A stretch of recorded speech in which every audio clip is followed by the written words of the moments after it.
Bismillahirrahmanirrahim. Assalamualaikum warahmatullahi wabarakatuh. Alhamdulillahirabbil alamin. Qalu subhanaka la ilma lana illa ma 'allamtana innaka antal alimul hakim.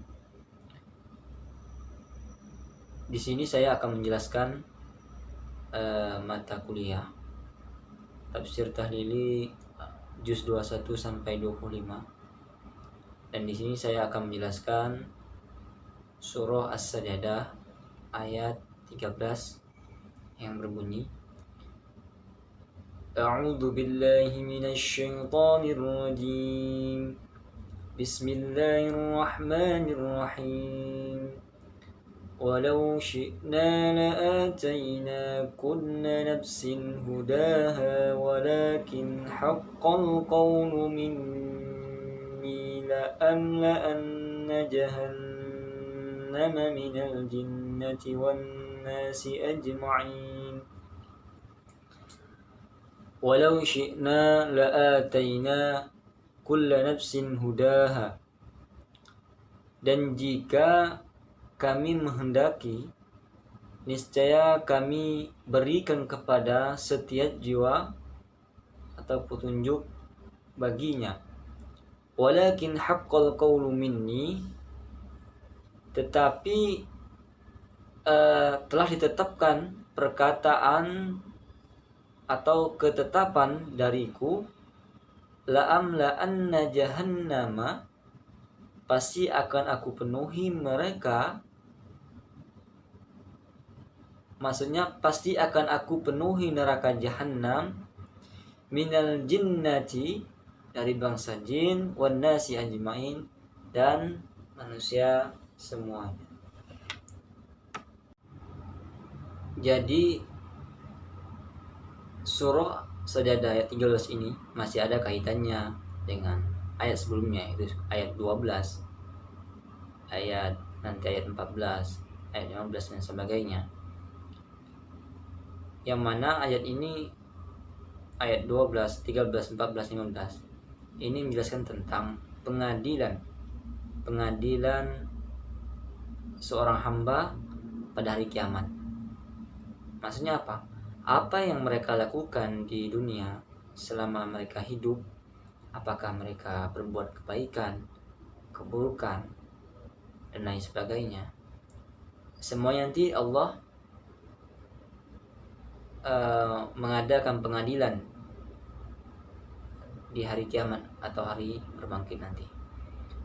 Makanya ayat sebelumnya itu, di dalam ayat 12 itu ayatnya yang berbunyi, ya Allah, kami mendengar, kami melihat. Maksudnya apa ayat itu?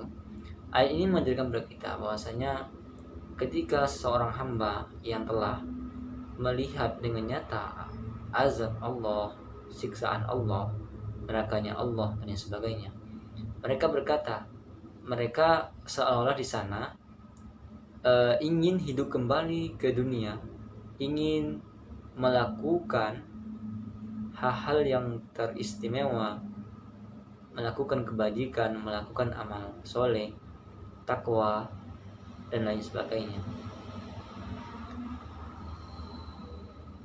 Makanya kita tidak percaya yang dengan namanya mungkin neraka, azab, dan sebagainya, karena hal itu adalah hal yang gaib, maksudnya tidak bisa dilihat atau bisa dipikirkan, sehingga kita tidak percaya dengan adanya hal tersebut, sehingga kita menganggap remeh. Makanya menurut Pak Quraisy Shihab dalam tafsirnya Al-Misbah, beliau menjelaskan tentang ayat ini ketika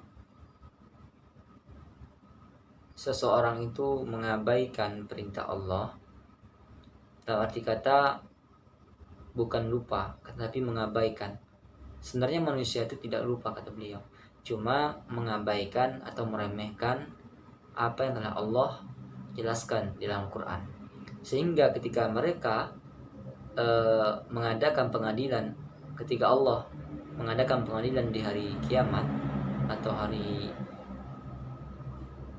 berbangkit, maka mereka tidak baru mereka percaya itu bahwasanya adanya azab kubur, neraka, siksa dan sebagainya. Makanya di ayat yang 13 ini situ ada walau syi'na la'ataina kulla nafsin hudaha.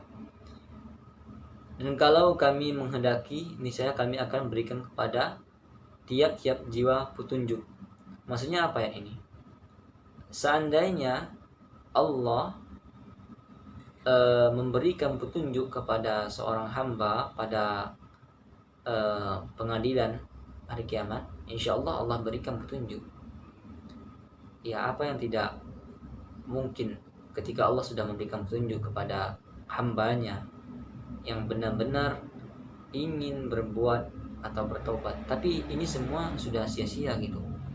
Ini semua sudah sia-sia, tidak ada gunanya lagi, karena sudah hidup di akhirat, maksudnya sudah meninggal dunia.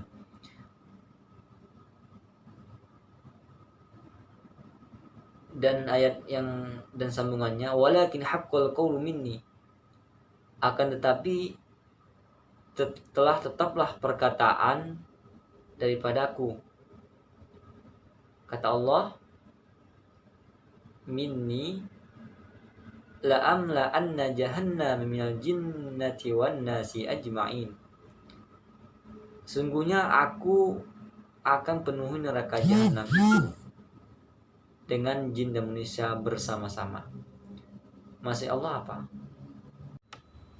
Dalam ayat 13 surah As-Sajdah ini ada penggunaan kata minni dan la'amla'anna jahannam. Aku pasti akan penuhi jahannam, yang maksudnya menunjukkan keakuan Allah Subhanahu wa taala, mengisyaratkan bahwa hal tersebut merupakan wewenang penuh Allah SWT. Tidak ada campur tangan siapapun dalam hal penentuan ketetapan manusia itu masuk ke dalam nerakanya Allah SWT atau surganya Allah SWT. Yakni maksudnya manusia dan jin durhaka ke dalam neraka, tentu demikian juga sebaliknya. Makanya ada kata u'buduni, sembahlah aku. Maka kata u'buduni di situ adalah tidak ada yang disembah, hanya Allah SWT, tidak ada yang lain lagi. La syarika lahu, la syarika lahu. Tidak ada persekutuan baginya. Beda dengan kata rozaqotana, kami berikan rezeki kepada, ya Allah berikan rezeki kepada kami. Kami, di situ kami itu masih ada campur tangan manusia. Ketika Allah memberikan rezeki pasti melalui manusia atau perantaraan manusia. Tapi di situ minni, aku. Jadi tidak ada kaitannya dengan seorang pun atau campur tangan orang pun. Dan di situ memang benar Allah SWT yang turun tangan, maksudnya gitulah. Perkataan yang berlalu di atas adalah ketetapan Allah ketika iblis bersumpah saat menolak sujud kepada Adam, yang ayatnya seperti fabi'izzatika la'uwiyannahum ajma'in illa ibadaka minhumul mukhlasin.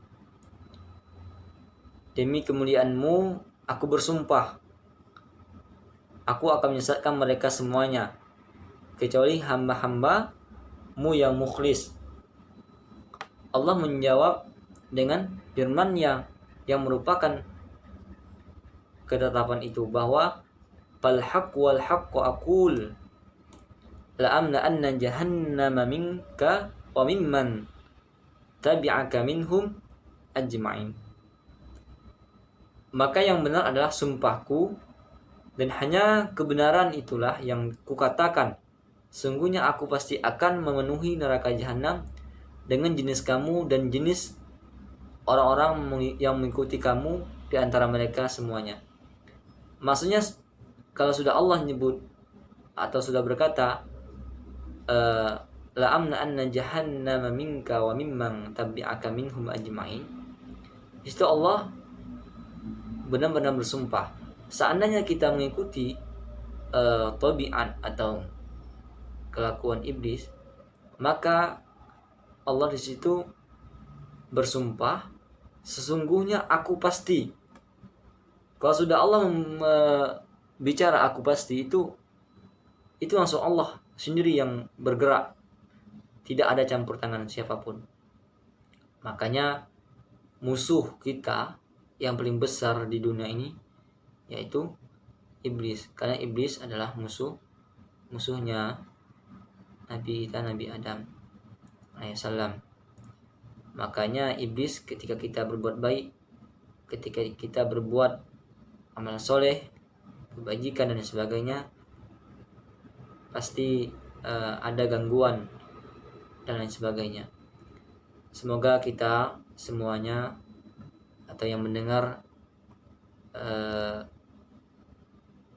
YouTube ini, semoga kita dijauhkan dari iblis dan kita diselamatkan oleh Allah Subhanahu wa taala ke jalan yang benar. Terima kasih. Wassalamualaikum warahmatullahi wabarakatuh.